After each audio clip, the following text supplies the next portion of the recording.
નમસ્કાર દર્શક મિત્રો, સ્વાગત છે તમારું આજના સૌથી મોટા સમાચાર અને બ્રેકિંગ ન્યૂઝમાં। જો તમે ભારતના જવાબદાર નાગરિક છો તો આજનો આ વિડિયો તમારા માટે અત્યંત મહત્વપૂર્ણ છે, તેથી તેને અંત સુધી જોવાનું ચૂકશો નહીં। 1 એપ્રિલ 2026થી દેશમાં એવા મોટા આર્થિક ફેરફારો થવા જઈ રહ્યા છે જેની સીધી અસર તમારા ખિસ્સા, તમારા બેંક એકાઉન્ટ અને તમારા ઘરના રસોડા પર પડવાની છે। તો ચાલો એક પછી એક જાણીએ આ મોટા ફેરફારો વિશે। ખબર નંબર 1 એપ્રિલથી બદલાશે ડિજિટલ પેમેન્ટનો નિયમ। હવે માત્ર ઓટીપીથી કામ નહીં ચાલે। જાણો શું છે નવો 2FA protocol. UPI two factor authentication.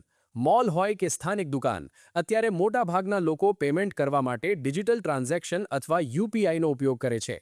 હવે ડિજિટલ ટ્રાન્ઝેક્શનને લઈને એક મોટો નિયમ બદલાવા જઈ રહ્યો છે।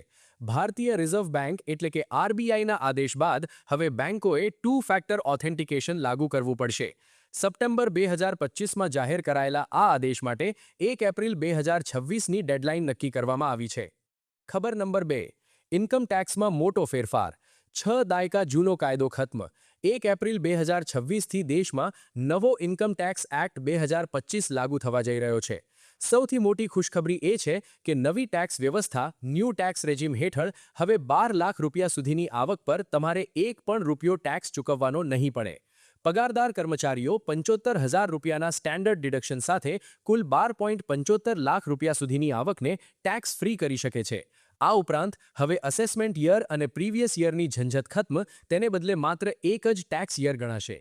ખબર નંબર 3 પાન કાર્ડ બનાવવાના નિયમો થયા કડક। હવે પાન કાર્ડ બનાવવું સરળ નહીં રહે।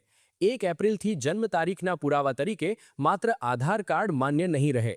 પાન કાર્ડ કઢાવવા માટે હવે તમારે ફરજિયાત ધોરણે 10ની માર્કશીટ એટલે કે સર્ટિફિકેટ અથવા પાસપોર્ટ રજૂ કરવો પડશે। માત્ર આધાર આધારિત પાન એપ્લિકેશન હવે રદ કરી દેવામાં આવી છે। ખબર નંબર 4 ગેસ સિલિન્ડર ગ્રાહકો માટે અલ્ટિમેટમ। ભારત સરકારે એસેન્શિયલ કોમોડિટીઝ એક્ટ હેઠળ મોટો આદેશ આપ્યો છે। જે વિસ્તારોમાં પાઇપલાઇન ગેસ એટલે કે પીએનજીની સુવિધા ઉપલબ્ધ છે ત્યાંના લોકોએ 90 દિવસની અંદર પીએનજીમાં શિફ્ટ થવું પડશે। જો તમે તેમ નહીં કરો તો 3 મહિના પછી તમારા ઘરે આવતો એલપીજી ગેસ સિલિન્ડર સપ્લાય કાયમ માટે બંધ કરી દેવામાં આવશે। ઈરાન અને ઇઝરાયલ વચ્ચે ચાલી રહેલા યુદ્ધના કારણે એલપીજીની અછત સર્જાઈ છે, તેથી સરકારે આ નિર્ણય લીધો છે। ખબર નંબર 5 નોકરિયાત વર્ગ માટે મોટી રાહત। ઈપીએફઓ 3.0 હવે પીએફના પૈસા ઉપાડવા માટે લાંબી રાહ જોવાની નહીં પડે। સરકાર એપ્રિલ 2026 સુધીમાં એવી સિસ્ટમ લાવી રહી છે જેના દ્વારા કર્મચારીઓ તેમનું પીએફ બેલેન્સ સીધું યુપીઆઈ અને એટીએમ મારફતે ઉપાડી શકશે। આ સિસ્ટમ હેઠળ તમારા પીએફનો 75% હિસ્સો લિક્વિડ રાખવામાં આવશે, જેને તમે ઇમરજન્સીમાં યુપીઆઈ પિન વડે સીધા બેંક એકાઉન્ટમાં ટ્રાન્સફર કરી શકશો। ખબર નંબર 6 એટીએમ અને બેન્કિંગ ટ્રાન્ઝેક્શન પર નવી લિમિટ। જો તમે એચડીએફસી બેંકના ગ્રાહક છો તો ધ્યાન આપો। 1 એપ્રિલથી યુપીઆઈ એટીએમ ઉપાડ પણ ફ્રી લિમિટમાં ગણાશે અને 5 ફ્રી ટ્રાન્ઝેક્શન પૂરા થયા પછી દરેક ઉપાડ પર ₹23 ચાર્જ લાગશે। સાથે જ પંજાબ નેશનલ બેંકે પોતાના ડેબિટ કાર્ડથી રોજ રોકડ ઉપાડવાની લિમિટ 1 લાખથી ઘટાડીને 50,000થી 75,000 કરી દીધી છે। ખબર નંબર 7 ટ્રેન યાત્રીઓ માટે કેન્સલેશનના નિયમો કડક। જો તમે ટ્રેનમાં મુસાફરી કરો છો તો આ નિયમ ખાસ જાણી લેજો। 1 એપ્રિલ 2026થી જો તમે ટ્રેન ઉપડવાના 8 કલાકની અંદર ટિકિટ કેન્સલ કરાવશો તો તમને 0% એટલે કે પૂરા પૈસા કટ થઈ જશે। પહેલા આ મર્યાદા 4 કલાકની હતી। જો 8થી 24 કલાક પહેલા કેન્સલ કરશો તો 50% રિફંડ જ મળશે। ખબર નંબર 8 હેલ્થ ઇન્સ્યોરન્સમાં જબરદસ્ત ફાયદો। આઈઆરડીએઆઈની નવી ગાઈડલાઈન મુજબ હવે સ્વાસ્થ્ય વીમો ખરીદવા માટે 65 વર્ષની કોઈ મહત્તમ ઉંમર મર્યાદા નથી રહી। એટલું જ નહીં, જૂની બીમારીઓ એટલે કે પ્રી એક્ઝિસ્ટિંગ ડિઝીઝ માટેનો વેઇટિંગ પીરિયડ 4 વર્ષથી ઘટાડીને 3 વર્ષ કરી દેવામાં આવ્યો છે।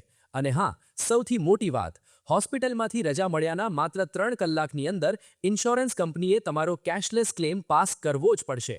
ખબર નંબર 9 મ્યુચ્યુઅલ ફંડ અને શેર બજાર।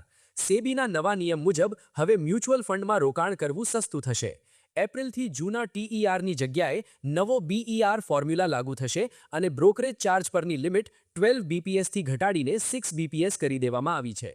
જો કે શેર બજારના એફ&ઓ ટ્રેડર્સ માટે ખરાબ સમાચાર છે, કારણ કે ફ્યુચર્સ પર એસટીટી એટલે કે સિક્યોરિટીઝ ટ્રાન્ઝેક્શન ટેક્સ 0.02%થી વધારીને 0.05% કરવામાં આવ્યો છે અને ઓપ્શન્સ પર 0.1%થી વધારીને 0.15% કરવામાં આવ્યો છે।